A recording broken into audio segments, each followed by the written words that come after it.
Hello everyone, welcome back to my YouTube channel. My name is Ines, I'm a principal product designer and a content creator.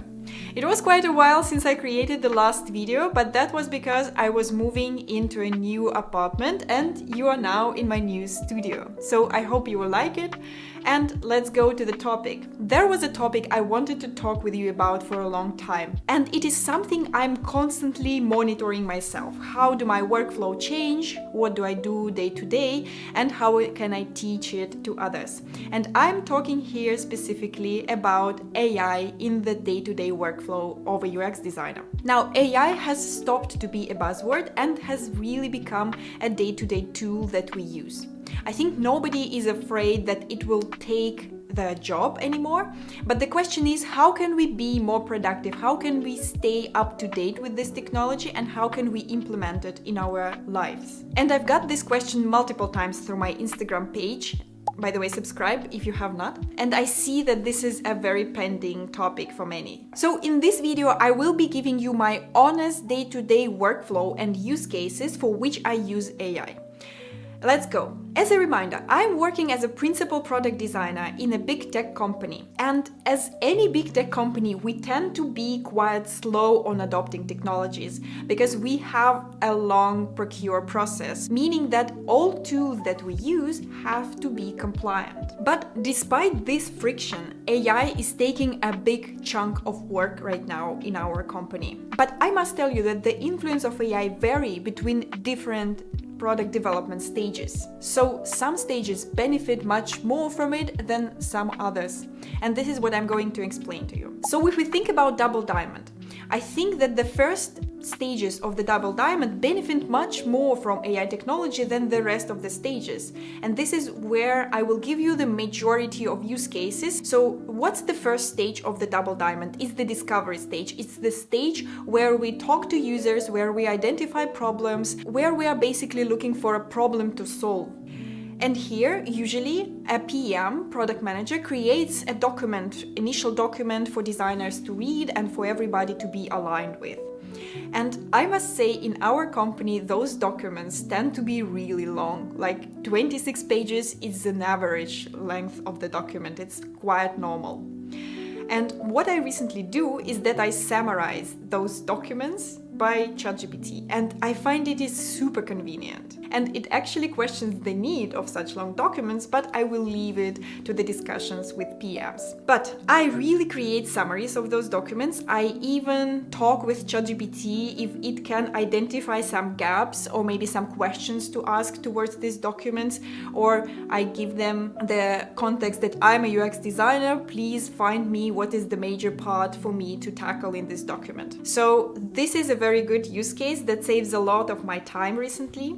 And I definitely recommend you to try it out if you have your own ChatGPT installed for the company. Because of course it is not compliant if you just take a document from your company that contains probably very confidential information and just feed it to ChatGPT. I do not recommend this. For that, I'm only using the models that are enabled for our company's data specifically. But then, when you are aligned with the initiative, when you have asked all your questions to it, it is time to go and do some research.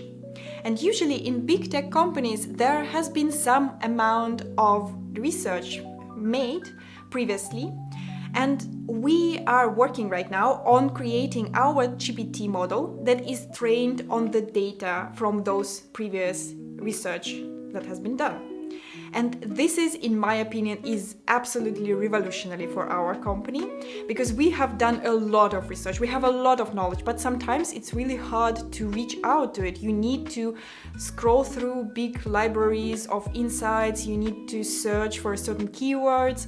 You are not always confident if that's the keyword that you really need to use for this, and so on. But with this model, what we're trying to achieve is that we try to create it in a way that you can just reach out and ask if users ever commented on filters, for example. And what the model does is that it says to you, yes, in 2019, this user said this when they were asked this question, for example.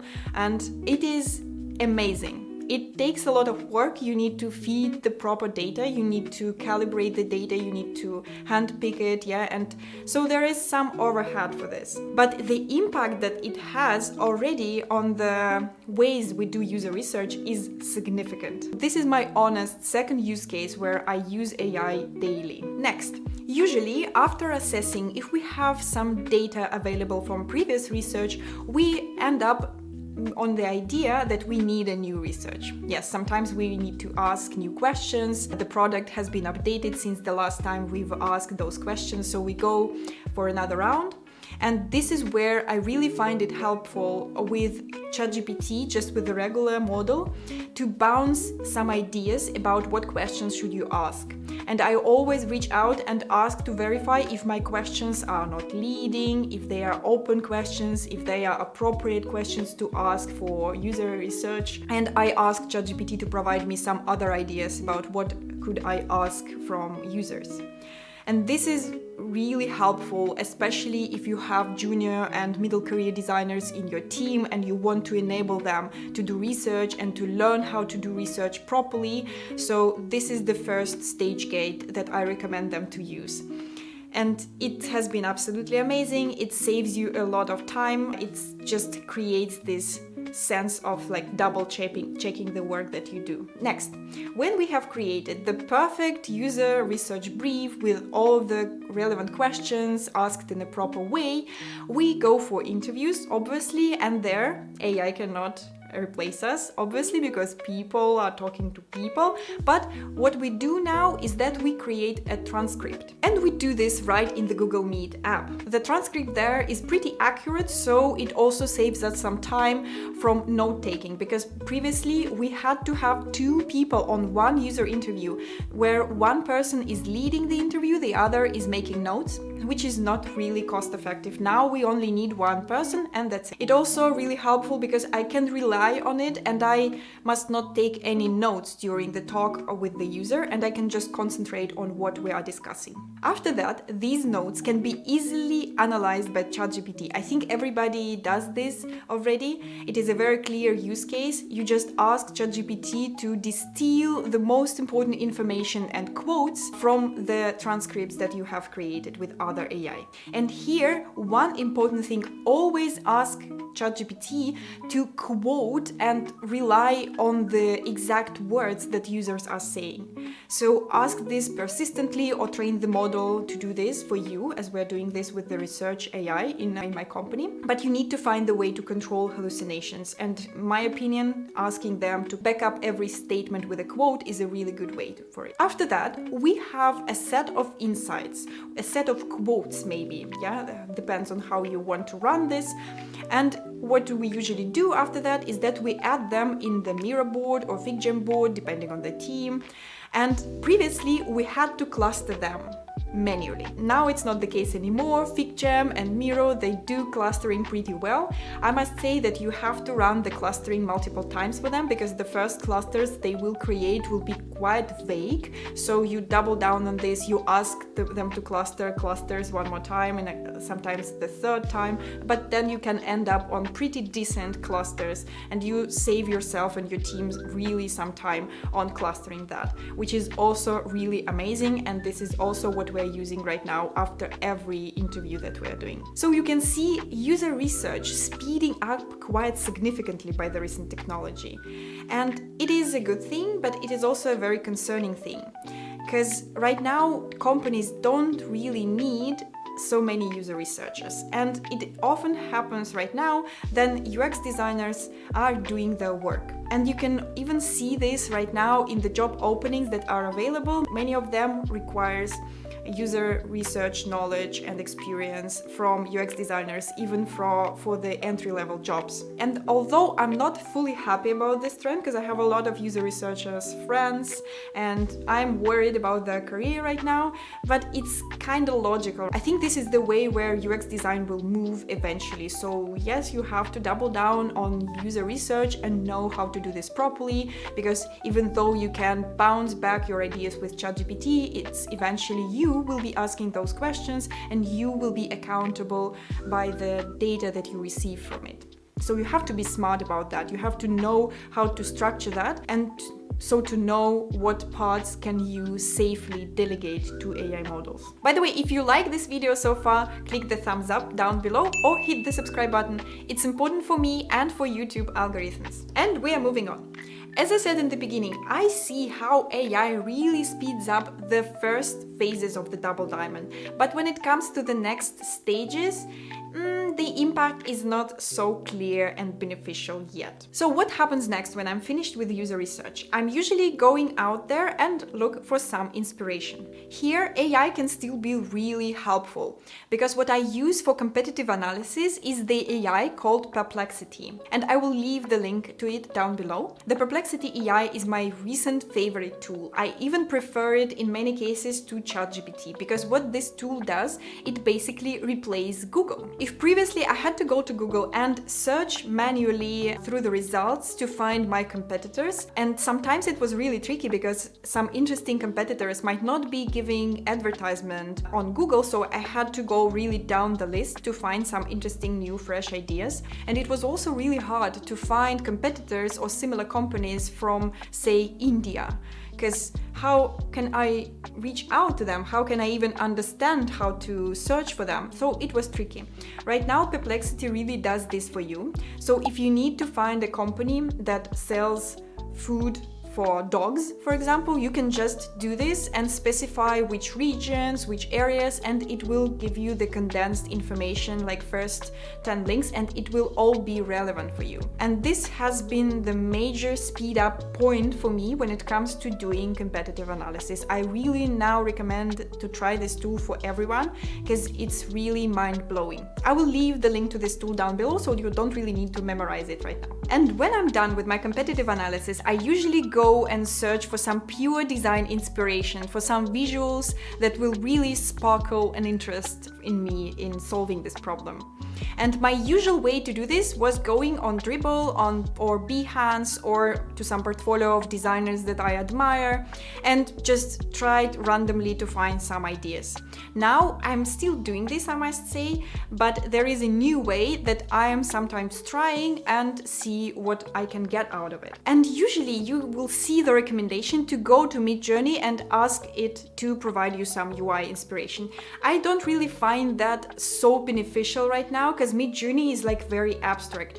One use case that I really love using Midjourney for is when you need to find an idea for your Dribbble short layout. So if you are really active on Dribbble, or if you have been on Dribbble, you have seen that there are certain format of the pictures that everybody posts, and there are like some flying objects, angle designs and stuff like that. And this is where Midjourney is really showing its greater power. And if you are stuck in compositions for Dribbble on how can you really make it stand out, this is where I recommended to try out Midjourney. But usually I don't really do this that often. I don't maintain Dribbble for many years now. It's not so interesting for me. I'm more present here on YouTube and Instagram. But I have found it's also very helpful to use Midjourney to source for some interesting color palettes. I know it has been a problem for many people to choose the right and interesting color palette for their project, and Midjourney does pretty well here, so try it out. It will give you some nice ideas and I think you will like it. But aside of these two use cases for Midjourney, I would not recommend using this. It's too abstract and you cannot really understand the details of UI that it shows to you. They just don't make sense. There is another tool that is way better than Midjourney and that is created specifically for UI designers, and it is called Galileo AI. Again, the link will be down below, so you don't need to memorize that. Galileo creates UI specifically for your prompt, and it is trained, in my opinion, on really nice examples, so you can really trust the results of it, and they are credible, and they, in my opinion, make sense in most of the cases. I was really amazed when I first tried this tool. I recommend you to check it out. There are certain limitations though that you have to keep in mind, so the tool is not ideal yet. The first limitation is that it is not creating flows. It only creates you one piece of design for your prompt, one page if you wish, and nothing more. The other limitation is that it is really good for some service pages, for pages like settings pages, login page, maybe something similar like that, maybe menus you can try out and see what it will suggest you. But in terms of more elaborate visual design, it is not ready yet. It feels a bit repetitive, it feels a bit stale, if you know what I mean. I think you can do much better if you just search through Dribbble and just find what you like and try to replicate it in your designs. And unfortunately, Galileo will not help you to stand out, yeah? But when it comes to designing loads of similar pages, for example, that are pretty standard, I would say, this is where you can reach out to Galileo. What I really like about this tool though is that it can help you export this right in Figma files, which I think is mind-blowing. And this is actually my current flow when it comes to enabling my work as a UX designer with the power of AI. I believe it is still in the beginning. And I can clearly see how AI for UI will become better in future years. There are some tools already that try to create flows for you, not only separate screens. The one that I know is called UiZard, and it is very promising. But it is still, in my opinion, not there. The flows that they are creating are very basic and you really don't need a lot of help in creating such simple flows. But as I said, if that's the beginning, then it's going to be amazing. In 1 or 2 years, you can even account for complex edge cases and AI will help you to implement those edge cases into your flows. So I am definitely keeping an eye on developments in this area, but there is nothing yet.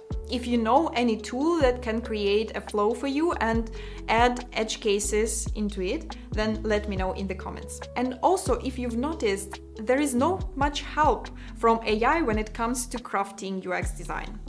And if I were giving a career advice to someone who is just starting in UX design, I would say that double down on UX design skills right now. They are not be replaced because AI does not understand the complexity, the surroundings. There are too many things that influence the user experience, and you just will die in explaining this to your AI model. It's just easier to create some ideas on your own, to using your UX expertise. I think AI really speed up user research, and as I said, you would probably need to be more informed about user research even if you are just starting in your career. Because yes, you can speed up certain things, but you have to have this framework on how user research is functioning in order to be able to delegate certain tasks to AI and be comfortable with the results that you receive. And when it comes to UI, it is still not there to replace the skill. I know the skill is a very painful one for